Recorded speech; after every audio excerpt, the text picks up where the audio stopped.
যদি আমরা এই বিপ্লবকে প্রণীত করতে পারছি, ইনশাআল্লাহ যদি আমরা আবারও সকলে ঐক্যবদ্ধভাবে একটা স্থানে আসতে পারি, আমরা এই দেশকে এগিয়ে নিতে পারবো এবং এই দেশকে উন্নয়নশীল আমাদের প্রচেষ্টা, আমাদের চিন্তা ভাবনা যদি সঠিকভাবে কাজে লাগায়, সকলেই ঐক্যবদ্ধভাবে কাজ করব, সেই আশা প্রত্যাশা ব্যক্ত করে আমার বক্তব্য এখানে শেষ করছি। শক্তভাবে নজর দিবেন।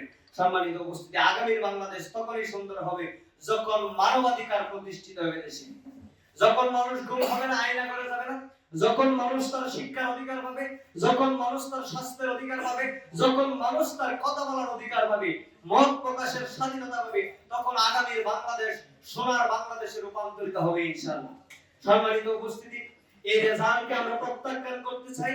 প্রত্যাখ্যান করে নতুন করে আবার রেজাল্ট প্রকাশ করার জন্য আবেদন জানিয়ে, দাবি জানিয়ে শিক্ষার পরিবেশ, স্বাস্থ্যের পরিবেশ, আগামীর মত প্রকাশের পরিবেশ সুন্দর সুগম হোক।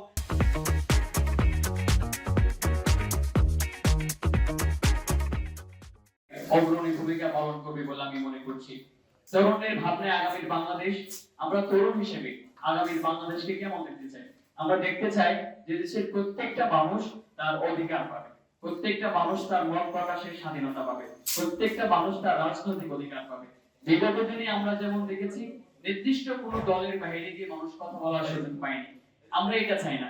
আমরা চাই এদেশের প্রত্যেকটা মানুষ, প্রত্যেকটা জনগণ তার নিজের মত প্রকাশ করতে পারবে, তার ইচ্ছা অনুযায়ী রাজনৈতিক দল করতে পারবে।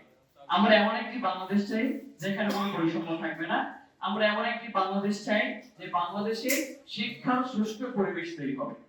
গণতান্ত্রিক যাত্রা শুরু হয়েছে আমাদের, এখনো বৈষম্য থেকে ওই যে বললাম বাঙালির সুখ বেশিদিন সহ্য হয় না, সেই গণতন্ত্র কিন্তু বেশিদিন টেকসই হতে পারলো না।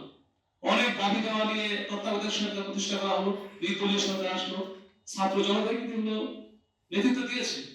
তারপরে আবার এগুলো নানা রকম সামরিক, বেসামরিক নানা ধরনের ষড়যন্ত্রের মাধ্যমে কিন্তু সেই গণতন্ত্র হোসট পেল এবং যার ফলশ্রুতিতে আলটিমেটলি জুলাই আগস্টের এই ঐতিহাসিক গণঅভ্যুত্থান হয়েছে।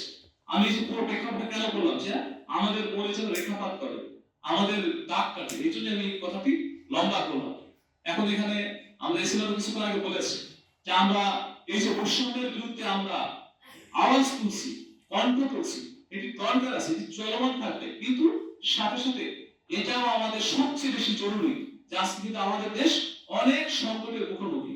আজকে আমরা প্রতিবেশী দেশের সাথে আমাদের ব্যাপক সংকট, কিন্তু আমাদের স্বীকার করতে হবে যে আমরা যদি বিদেশ নীতির কথা বলি, আন্তর্জাতিক কূটনীতির কথা বলি, কোন দেশের সাথে, প্রতিবেশীর সাথে এই ধরনের সংকট থেকে বেশি দূর ভালো মতো এগিয়ে যাওয়া সম্ভব না।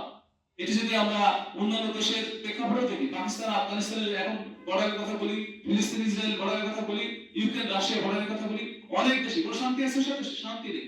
এই ধরনের শান্তি না থাকলে সেখানে উন্নয়ন, সমৃদ্ধি এগুলো প্রতিষ্ঠা করা সম্ভব না। এবং যে বৈষম্যের কথা বললাম, আজকে আমাদের মূল্যস্ফীতি আজকে মানুষের জন্য হাসপাস হয়ে উঠছে।